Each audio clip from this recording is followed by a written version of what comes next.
de la bomba atómica, dando un giro de tuerca más, porque aún hoy se sigue hablando de las consecuencias de la bomba atómica.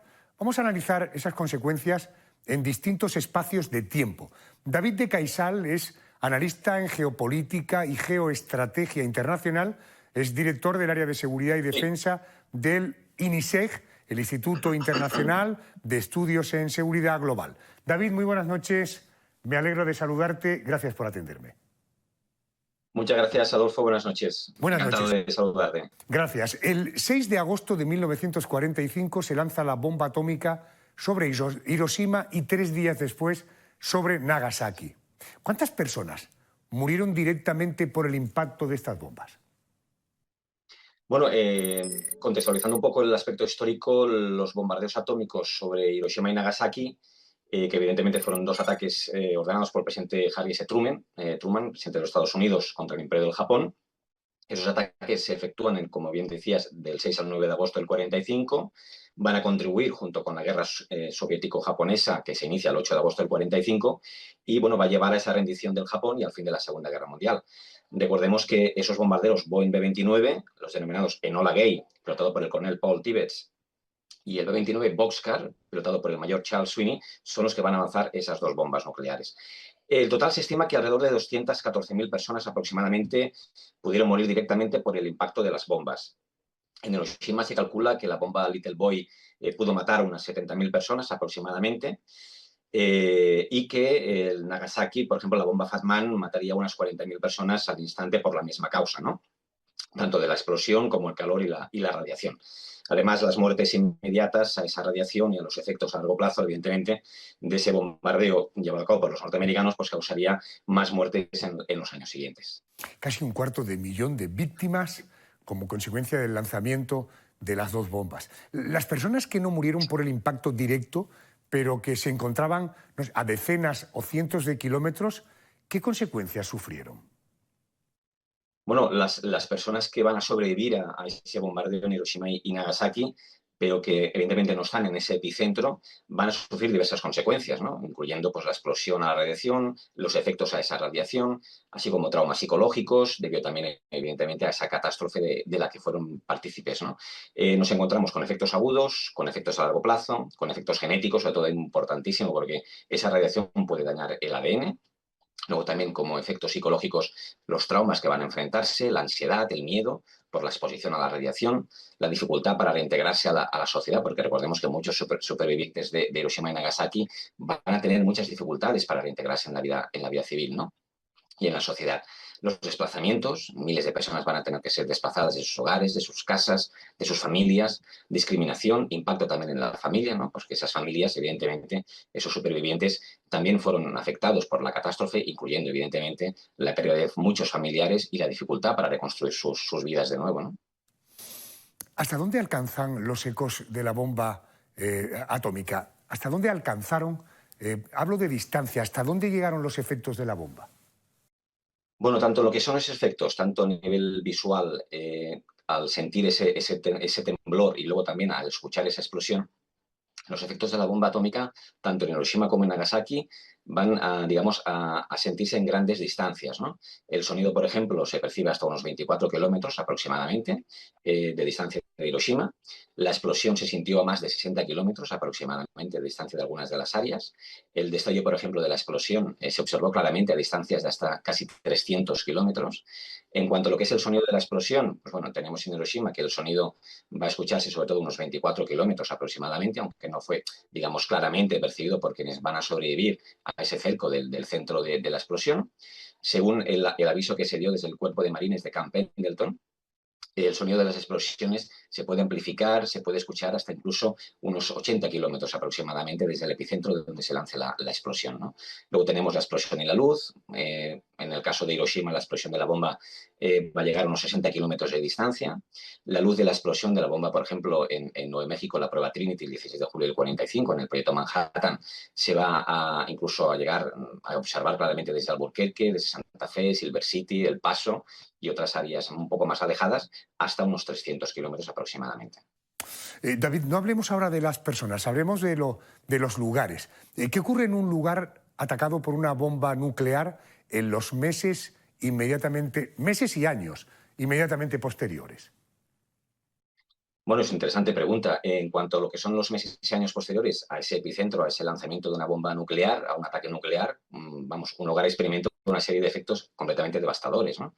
La destrucción inmediata, pues bueno, va a causar en esa explosión, pues el calor, la radiación, la lluvia radiactiva, graves consecuencias para la salud humana, el medio ambiente y sobre todo las infraestructuras que van evidentemente a desaparecer, ¿no? En cuanto a efectos inmediatos, tenemos la destrucción y quemaduras, la lluvia radiactiva y la ceguera por destello, aunque esta ceguera acostumbra a ser bastante temporal. En cuanto a efectos a largo plazo, pues nos podemos encontrar pues, con enfermedades crónicas, daño ambiental, problemas psicológicos, consecuencias climáticas muy importantes. Recordemos que la introducción de grandes cantidades de partículas en la atmósfera pues, bueno, nos puede provocar cambios climáticos muy significativos después de un ataque nuclear, ¿no? Con lo cual, tanto esos problemas psicológicos como ambientales pues van a ser muy importantes a largo plazo después de ese ataque nuclear o esa explosión, ¿no? Siempre hemos oído hablar, después de una explosión nuclear vendría un invierno nuclear. Cuando se habla de invierno nuclear, ¿de qué estamos hablando? Bueno, cuando hablamos de invierno nuclear, ante un conflicto bélico, especialmente el nuclear, porque la gran cantidad de humo y polvo que se genera después de esa explosión podría pues, bloquear la luz del sol, provocar una caída drástica de las temperaturas globales. Entonces debería quizá a que, por ejemplo, el humo y el polvo, pues al elevarse a la estratosfera, quedarían suspendidos y reflejarían una gran parte de la radiación solar, causando evidentemente pues, bueno, un enfriamiento prolongado y masivo, con lo cual, pues evidentemente, dejaríamos de ver la luz del sol.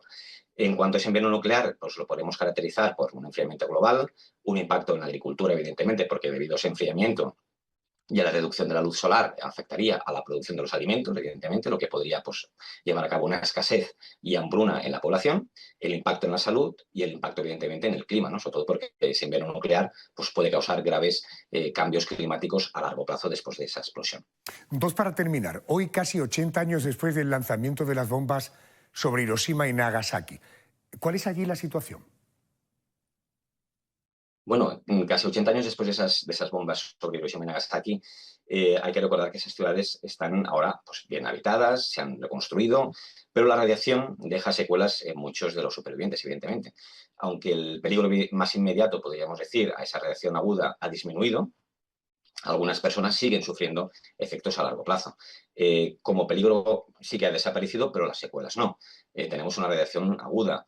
En el momento de la explosión sí que es verdad que la radiación causa muertes y heridas graves, y en la radiación crónica sí que es verdad que, por ejemplo, en este caso, los supervivientes, que en Japón son conocidos como los hibakusha, que bueno, se podría traducir oficialmente como las personas supervivientes del holocausto de Hiroshima y Nagasaki y supervivientes de esa explosión nuclear, ¿no?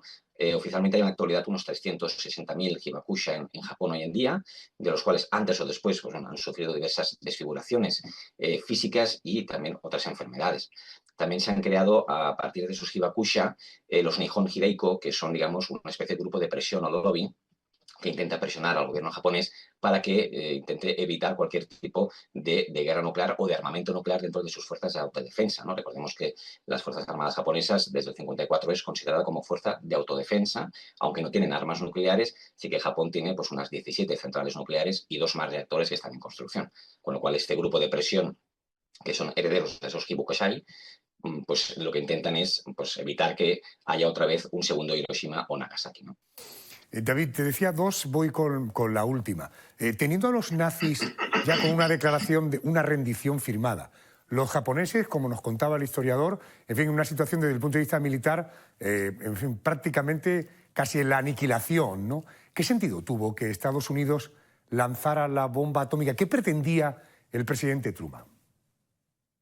Bueno, el presidente Truman aconsejado por sus mandos militares que le indicaban que evidentemente después de los desembarcos en Okinawa y Hiroshima, evidentemente las grandes bajas que iba a sufrir el ejército y los marines norteamericanos se contaban en decenas de miles, ¿no? Entonces, lo que no quería el presidente Truman es que para invadir el Japón se contabilizaban un total de 1 millón de bajas norteamericanas, con lo cual eso se tenía que acabar de alguna manera. Vimos las grandes bajas sufridas por los marines en las últimas reconquistas por parte de Estados Unidos en el Pacífico.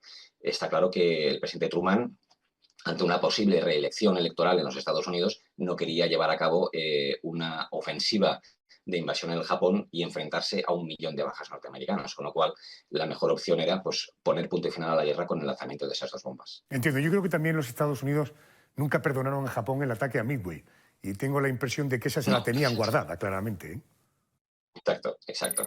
Tanto Pearl Harbor como después, evidentemente, la contrapartida que hicieron los norteamericanos al bombardear Tokio, eh, pues bueno, fue un poco la contrapartida de ese ataque por sorpresa japonés al declarar la guerra el 7 de diciembre del 41 a los norteamericanos. Y luego, evidentemente, la gran respuesta norteamericana fue en la batalla de Midway al hundir a la Kirubutai, a la flota imperial japonesa, ¿no? Correcto. Querido David de Caisal, muy amable, gracias. Encantado de tenerte en el programa. Gracias. Y realmente muchas gracias. Hasta luego. Gracias, muy amable.